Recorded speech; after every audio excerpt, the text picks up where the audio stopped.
Hi, this is Vijay Kesari and welcome to Andhra Podcaster, where we discuss questions, perspectives and possibilities focused on development of Andhra. Friends, నిన్న పవన్ కళ్యాణ్ గారు ఆయన విక్టరీని celebrate చేసుకుంటా ఆయన ఒక very important statement చెప్పారు. Victory brought accountability to, ఆయన గెలుపుతో జవాబుదారీతనం కూడా వచ్చింది అని చాలా ఎక్సలెంట్ రిమార్క్ చేశారు. దాన్ని ఎలాబరేట్ చేస్తా ఆయన ఏం చెప్పారంటే, ఏ లీడర్స్ కూడా, వాళ్ళ పొలిటికల్ పార్టీ లీడర్స్ ఎవ్వరు కూడా ఇర్రెస్పాన్సిబుల్గా బిహేవ్ చేయకూడదు పబ్లిక్లో. Okay, you know in the context of revenge politics, vendetta పాలిటిక్స్లో వీటికి వెళ్ళిపోయి ఎక్కడా కూడా రివెంజ్ టైప్లో ఇర్రెస్పాన్సిబుల్గా బిహేవ్ చేయకూడదు. మనకి జవాబుదారీతనం కూడా ఉంది, అకౌంటబిలిటీ కూడా మనకు ఉందని చెప్పేసి ఆయన మెన్షన్ చేశారు. Okay, which is a very very good statement. You know మన పొలిటికల్ డిస్కోర్స్లో, మన పొలిటికల్ కల్చర్లో అలాంటి స్టేట్మెంట్స్ అండ్ అలాంటి డ్రైవ్ లీడర్స్ నుంచి రావడం అనేది చాలా చాలా important. I really appreciate Pavan Kalyan garu for that. Having said that, నాకు ఒక కన్సర్న్ ఉంది. ఆయన ఒక మెయిన్ పాయింట్ మిస్ అయ్యారు. అదేంటి అంటే, అకౌంటబిలిటీ డెఫినేషన్ని దానికి చాలా చిన్న మీనింగ్ ఇచ్చారు. అదేంటి అంటే, పొలిటికల్ పార్టీ లీడర్స్ అంతా, పార్టీ లీడర్స్ అంతా రెస్పాన్సిబుల్గా బిహేవ్ చేయడం ఒకటే అకౌంటబిలిటీ కాదు. పబ్లిక్ అంతా ఎన్డీఏ టీడీపీ అలయన్స్కి ఓటు ఎందుకు వేశారు? డెవలప్మెంట్ కోసం కదా. సో ఆ డెవలప్మెంట్కి కూడా పవన్ కళ్యాణ్ గారు అకౌంటబిలిటీని వహించాలి. Okay, that will give the perfect meaning of accountability from Pawan Kalyan garu. Okay, for example, ఇప్పుడు Amaravati development, drugs eradication, okay, and స్టేట్లో కొత్త కంపెనీస్ ఎన్నెన్ని వస్తున్నాయి, అండ్ స్టేట్లో అన్ఎంప్లాయ్మెంట్ మంత్కి ఎలా తగ్గుతుంది. ఓకే, ఇవన్నీ కూడా major problems and major requirements for Andhra Pradesh కదా. సో ఈ అకౌంటబిలిటీ, విక్టరీ ఎలాగైతే అకౌంటబిలిటీని కూడా తీసుకొచ్చిందో, ఆ అకౌంటబిలిటీ మీనింగ్ ఏంటి? డెవలప్మెంట్ రిలేటెడ్ ఆస్పెక్ట్స్ కూడా ఆ అకౌంటబిలిటీని ట్రాన్స్లేట్ చేయాలి అని.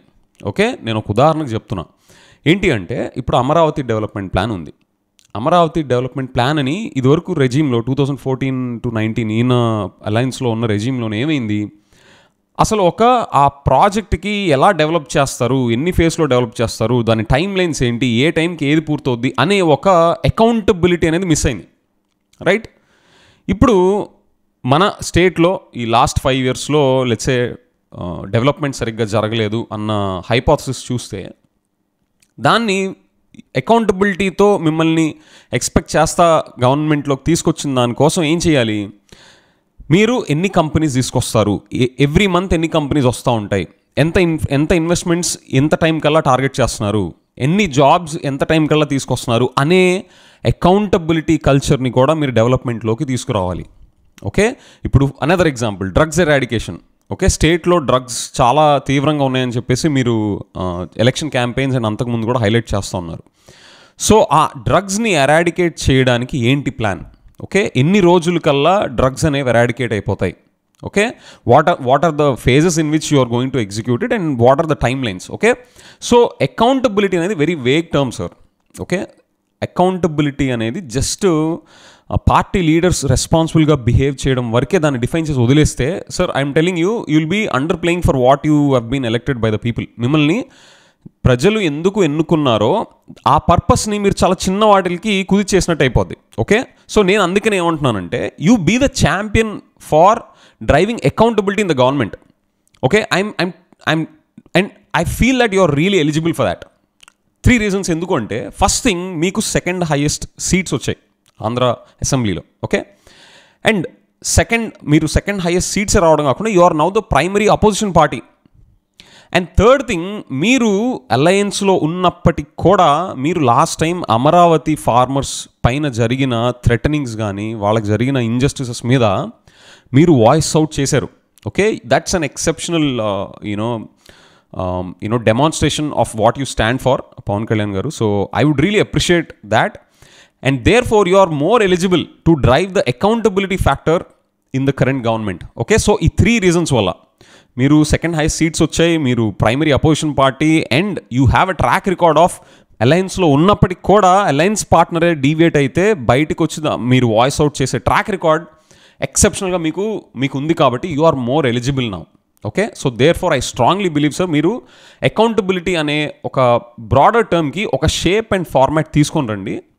లైక్ ఐ సెడ్, ఆ షేప్ అండ్ ఫార్మాట్ ఏంటి అంటే, మన ఆంధ్రాకున్న మేజర్ రిక్వైర్మెంట్స్ నేను చెప్పినట్టు Amaravati development plan, drugs eradication, investments ఎన్ని ఫేజెస్లో ఎన్ని కంపెనీస్ ఎన్ని జాబ్స్ తీసుకొస్తారు, మంత్ ఆన్ మంత్ ఎంత అన్ఎంప్లాయ్మెంట్ తగ్గించబోతున్నారు. ఓకే, ఇవి నేను ఇంకా ఉదాహరణకు చెప్తున్నాను, ఇంకా హండ్రెడ్స్ ఉంటాయి స్టేట్ లెవెల్లో ఇంకా డీటెయిల్స్లోకి వెళ్తే.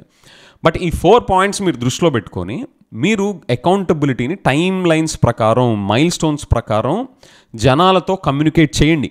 ఓకే, ఇది మేము అనుకున్న ప్లాన్, ఇప్పటిదాకా ఇంత అయింది, ఇదిగో ఫస్ట్ మంత్ అప్డేట్ ఇది, లేదా సెకండ్ మంత్ అప్డేట్ ఇది అని ఒక మంత్లీ లెవెల్లోనో ఫోర్ట్నైట్ లెవెల్లోనో మీరు పబ్లిక్తో షేర్ చేయండి. ఐఎమ్ టెలింగ్ యూ సార్, మీరు ఇది చేయడానికి మోస్ట్ ఎలిజిబుల్ అండ్ జనాలు మిమ్మల్ని డెవలప్మెంట్ ఆస్పిరేషన్తో మిమ్మల్ని పవర్లోకి పెట్టినందుకు you will be doing justice only if you deliver at this level. దీనికి మీరు ఏమాత్రం తగ్గినా I think you will be under playing your role sir. So ఆ పర్స్పెక్టివ్లో you please don't confine the accountability word only for your party political leaders to behave responsibly. Me political party leaders కోసమే అన్నట్టుగా అకౌంటబిలిటీని కుదించేయద్దు. దానికి చాలా broader definition ఉంది, దానికి ఒక shape and format ఇవ్వండి. మీరు ఆ చేంజ్ని తీసుకురావడానికి జనాలకి మీరు టైమ్లీ అప్డేట్స్ ఇస్తా ఆ అకౌంటబిలిటీని మీరు ఛాంపియన్ చేయండి. ఓకే, సో నా క్వశ్చన్ ఏంటి అంటే మీకు ఫైనల్గా, ఎప్పటి నుంచి ఈ అకౌంటబిలిటీని ఈ స్కేల్లో మీరు పబ్లిక్తో కమ్యూనికేట్ చేస్తారు across all the development requirements for Andhra Pradesh? Okay, మీరు it's like 3rd day or 2nd day I know మీరు పవర్లోకి వచ్చి, but like the statement that you said concern me because you have minimized the meaning of that word to only one aspect. Okay, but I would request you to make it a meaningful one in its true sense and drive the change. Okay, so with that friends, మీరు చెప్పండి, నేను ఇట్లా expect చేయడం కరెక్టేనా, లేదా మనం ఈ different రిక్వైర్మెంట్స్కి time lines and milestones and phase wise అప్డేట్సే మనకి చేస్తే సరిపోద్దా అకౌంటబిలిటీని డ్రైవ్ చేయడానికి, లేదా ఇంకా ఏమైనా యాడ్ చేయాలా? Let's say if Pavan Kalyan garu were watching this video, what are hearing to this commentary, what would you recommend? Okay, మీరు కామెంట్స్లో మెన్షన్ చేయండి. If he gets a chance to watch this video, he'll pay attention to the comments too. Okay, and he'll understand the seriousness and sincerity also from your comments. Okay, so with that friends, let me know your thoughts in generally also. Thank you.